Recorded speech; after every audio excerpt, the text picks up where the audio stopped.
Our guest today on Living to Be is Dr. Jeff Feinman, a remarkable veterinarian and molecular biologist whose work bridges the worlds of science, animal welfare, and human consciousness. Dr. Jeff invites us to see our animal companions not just as pets, but as partners and teachers, reflecting our own emotional and spiritual journeys. Combined with his training at Eckhart Tolle's School of Awakening, Dr. Jeff offers a perspective that's both deeply practical and profoundly transformative. His happiness protocol uses BEAM, behavior, energy, appetite, and mood, as a simple yet powerful guide to understanding an animal's well-being and detecting early signs of disease. But his approach goes well beyond medicine. Dr. Jeff teaches us to truly listen to our animals, not just to treat symptoms, but to understand the deeper message they may be sending. In doing so, he opens a door to more compassionate, connected, and conscious relationships, both with them and with ourselves. So great to have you, Dr. Jeff. It's great to be here, Reno. I really appreciate you inviting me, and we're going to just have fun and Yes, I'm so chat. interested in your holistic approach on maintaining a pet's overall health. Let's start with that. Sure. Well, I'll start with the opposite, which is what we learn in vet school, which is the reductionistic and mechanistic approach, and that basically reduces the body into different parts, heart or the eyes or the endocrine organs, and then we study at a molecular level, thereby reducing it even further to the actual molecular mechanisms going on in the body. And we've learned tremendous amount by doing that. Only issue is that as we do that, chronic diseases are becoming more frequent in animals. They're developing a shorter lifespan. We're having to intervene more and spend a lot more. And holistic medicine is here to address the problem or the to correct the errors that we get from reducing the problem. Holistically, we look at the whole picture, and actually I spell holistic with the W as in the whole. And And can you contrast. unpack that a bit for our listeners? What does holistic medicine for animals really mean?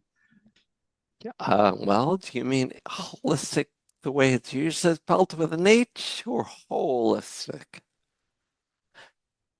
I'll start with the H. The common holistic medicine is usually very, very important. Good nutrition, plenty of exercise, looking at the environment, looking at all the factors that play in, realizing that the parts of the body are just part of a whole bigger system. It's what might be called in systems biology. Holistic with the W just takes that a little step further, and that includes all the things that we just spoke about, but also our level of consciousness, our level of awareness, our level of bonding, and being able to be with our animals. Because what we've learned through holistic medicine is that the more we're each able to align with the way the body works, the way nature works, the way the universe works, the Mm. healthier that will be for as long as possible. And that is the goal of holistic, is maximize health span, not necessarily just lifespan. Mm. I read an article the other day that a lot of our cats and dogs are showing the same disease as humans: diabetes, cancer, metabolic issues, and so forth. Where's that correlation? A lot of that correlation is because they are having to live the same similar sedentary processed food, stress-filled lifestyle that we are, and the same stressors that affect our body affect their bodies. So, we've heard of the canary in the coal mine, canaries that get sick and die when there's a gas leak, where we know there is.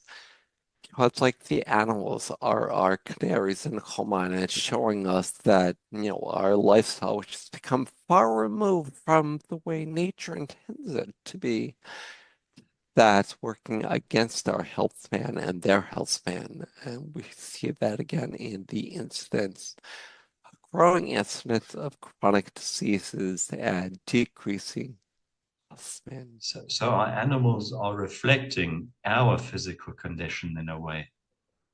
They are reflecting our physical condition because we all live in so close proximity. And in fact, I'll take it one step further in that our mental and emotional and energetic stress and anxiety affects our pets. So we know that to be true, that a more anxious person will tend to have a more anxious pet.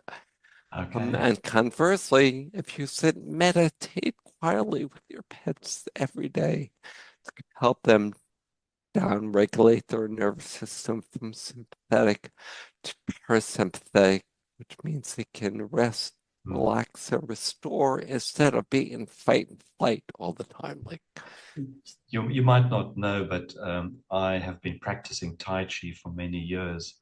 And the other day I was doing my Tai Chi sequence in the garden, and a wild cat, I don't know where it came from, just stood there, just watching.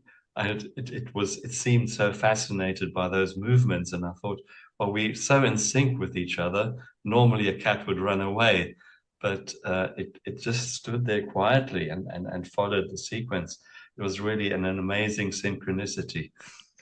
that's beautiful when we align with nature and the animals align with us secondarily. So yeah, that's a beautiful, beautiful and not uncommon experience. Mm.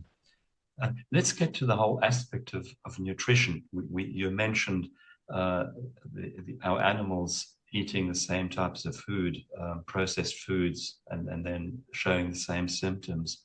I had this experience with my Dalmatian where I changed her diet, and like within days, her whole skin, her everything changed. And it kind of reflected on me. What foods are you eating? You should really cut back on your own processed foods. And now she's 14 and a half. She's really old. And the local vet said, well, what type of food are you giving her? And I'm feeding her only with fresh foods, organic foods. She's been having the organic foods for the last 14 years. And it reflects in her vitality, and that's why we focus on vitality and balance, because those are the things that will help her live years more. And hopefully she's living well and having a good life. Absolutely, yes. Let's get to the whole aspect of what indigenous wisdom. You have been sort of training with Eckhart Tolle and the spiritual aspect of our relationships with animals. What does ancient wisdom teach us about our relationship with our pets? Well, I'll start by recounting the very first teaching that I did with Grandma Nancy, a Native American elder who started out by saying, well, we are all connected. And that's the essence of the indigenous wisdom, is seeing the spirit, life force, not just in us, not just in our animals, but in the trees and the rocks, in everything all around us. And we let know through physics that that energetic essence is all around us. and connects us. And your Tai Chi and my Qigong every morning are great examples of us harnessing that energy to help our own energy and our own energy flow. And we do that by removing the obstacles, things like processed foods or other stressors the body can do. Just as an example, you might mention uh, when does a cat or a dog communicate that it's stressed out? Depends on the individual. The way they can communicate that can be violently, it could be mentally. You can just get a feeling, most pet parents are so in tune with their animals. We just like with our kids, we know when they're out of sorts, but their dogs are amazing communicators. So when they're stressed, their ears may go back, their tail may go down, they start slinking around, they're looking at you like what? And you see it in their beam, in their behavior Hmm. and energy, appetite, and Yeah, mood. So beam is actually a direct reflector of balance and stress because that balance is going to be affected by stress. what can pet owners do to keep the energy level of their pets at a high level? Well, the number one habit, if we're talking in physiologic, physical level, the number one habit is a fresh food diet, feeding them fresh and possibly even raw food, and then respecting what they are wanting to do. Some dogs, like my new rescue pup, are extremely active and they want to go out and they want to run and they want to be with other animals. They want to sniff. They want to. So rather than correcting them all the time for eating that plant or for digging up a hole and picking their joy, let animals be animals. So let the dog be a dog, cat be a cat. And what we can do really is get out of the way. Yeah, you just mentioned an important point because I think we humans often fall into this trap of not seeing the animal as an animal and seeing them as a, in quotes, fellow human or a baby or filling an emotional vacuum. I would start at the very beginning, and that is try to be in the present moment. Rather than thinking about what they should be doing, what other dogs do, or what they've done in the past. Embrace the moment that you're in right now as your animals are. And if we let them lead us into presence, because they always, always, always are in the present moment, we let them lead us into present and follow their lead. And then we're all gonna be okay. Yeah, yeah. You mentioned presence. I saw a young lady on a horse some time ago, and she was on her cell phone while on the horse, and you could literally see the horse going out of sync with its rider. And I thought, wow, there you go. She's no longer connected with her animal, and the horse is all over the place. And that brings us back to indigenous wisdom because when a Native American or any indigenous person is riding horse and the person merge, they become like one consciousness. And you can often just think what direction you want to go, and the horse goes that way. But I'm going to bring it back to yesterday for me. So on a walk around here, most people don't walk their animals around here. Their dogs are let out to run in their backyard that has an invisible fence, but if they are walking them, they're on that cell phone. Good habit to get into is don't use your cell phone on the walk. Pee with your dog. See what they're sniffing. Listen to the sounds they're listening to. Watch what they're looking at, and just try to be in sync the way the rider and the horse are.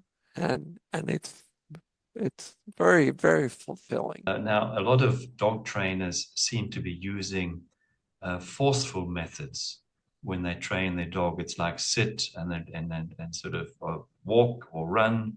Wouldn't it be so much easier if you go more into sync with your animal and start the training from that end?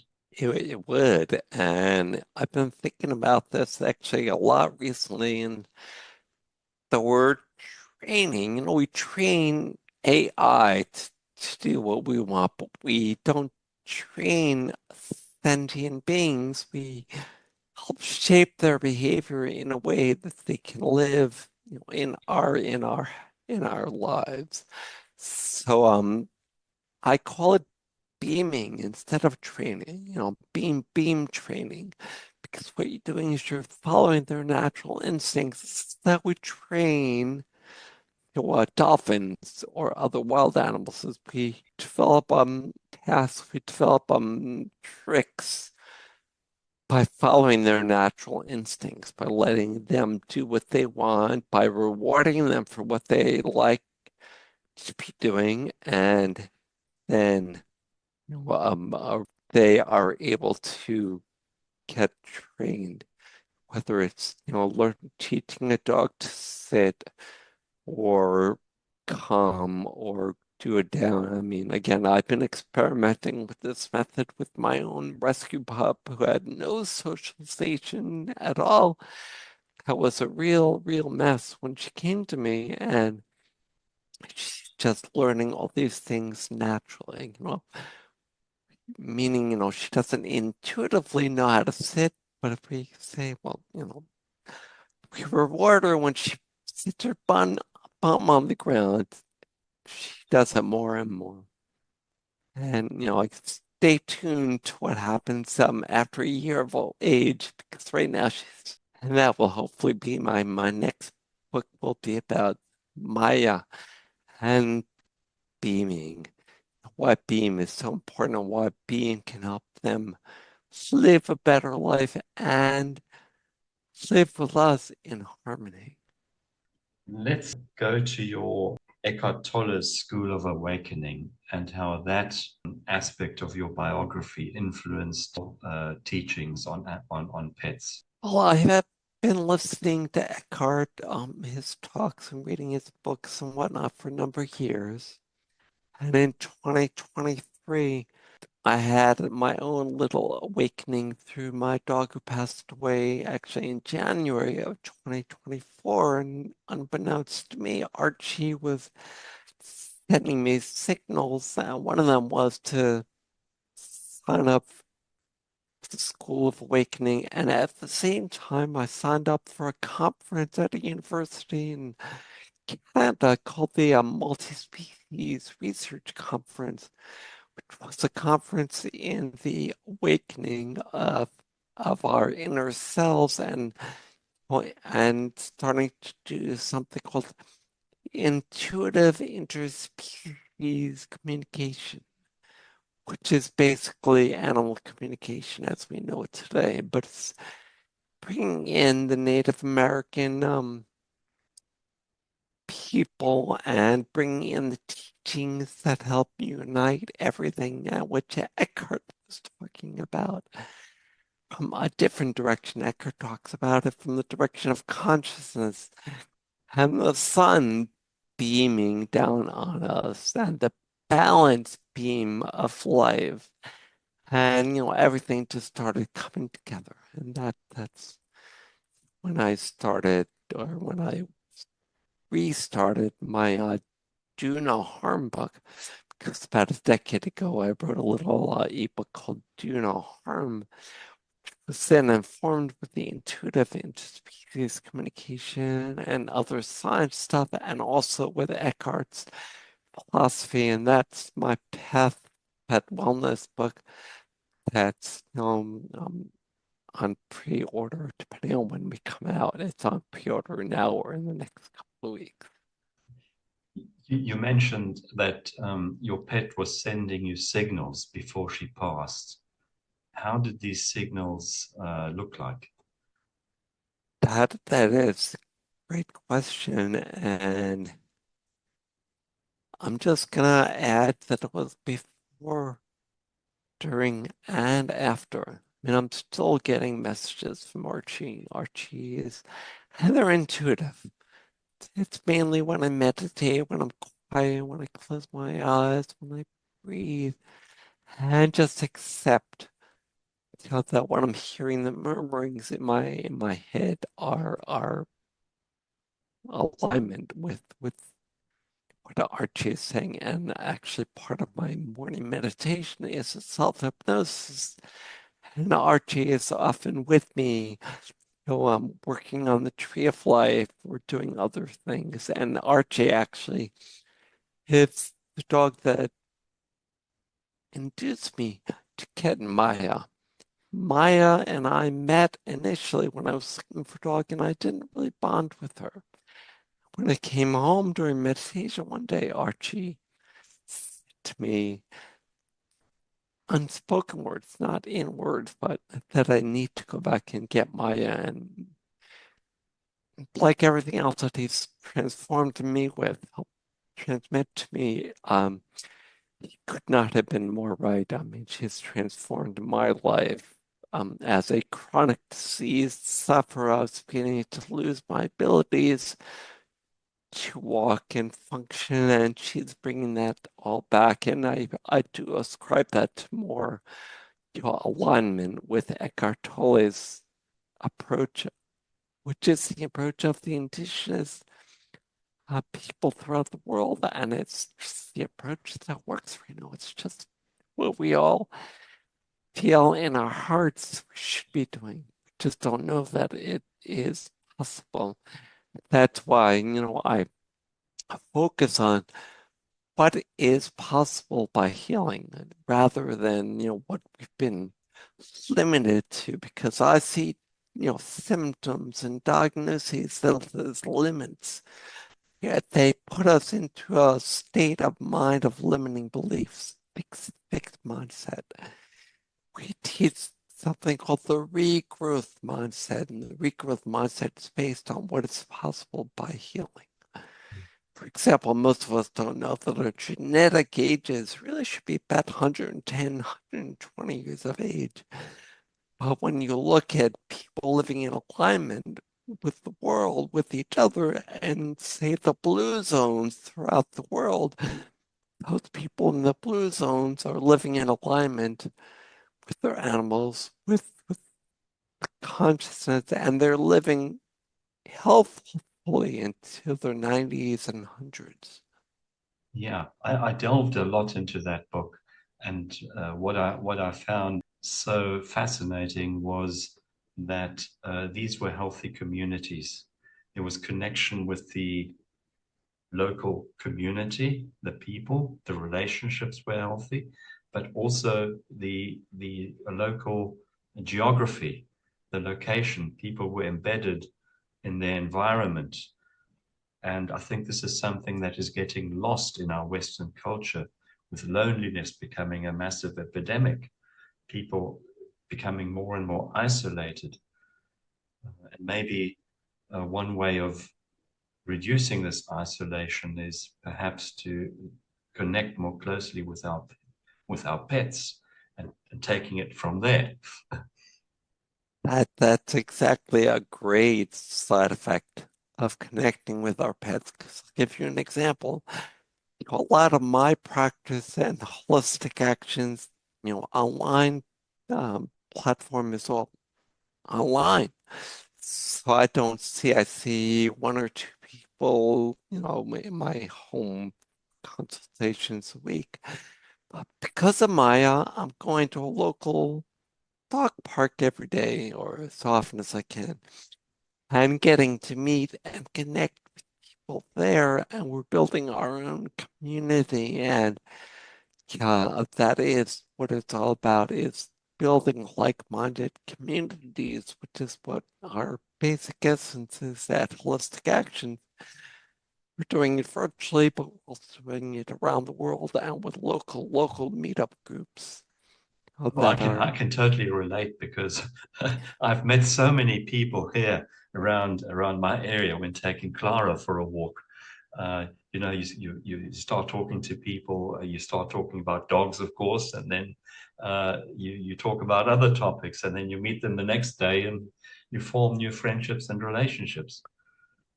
Exactly. And I would love, love, love. I think we don't have a cohort of holistic actions, like-minded people in your area. So I think it would be great. Let's start one.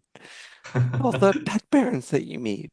What can we do for you, Dr. Jeff, spreading your great message? What I would say that the very best place is at holisticactionswithness.com. Because when they go to holisticactions.com, they can take our free course. The free one-on-one course, give them the fundamentals of nutrition, of connection, of vitality, of balance. Starts to teach them about the behavior, energy, appetite, mood, the beam method. And that's by far the best way. We have a fairly active Instagram and Facebook communities, but I'm not on them as much. I'm mainly focused on the holistic actions communities around the Okay, we'll post those links in the show notes below. I'd really like to commend you for your work. I think it's so important in our time where there's so much distraction from the external world and so much healing that could take place on the other hand by reconnecting with our animal world and in that way reconnecting with Mother Earth, reconnecting with ourselves. Great message, and thank you for coming on our show.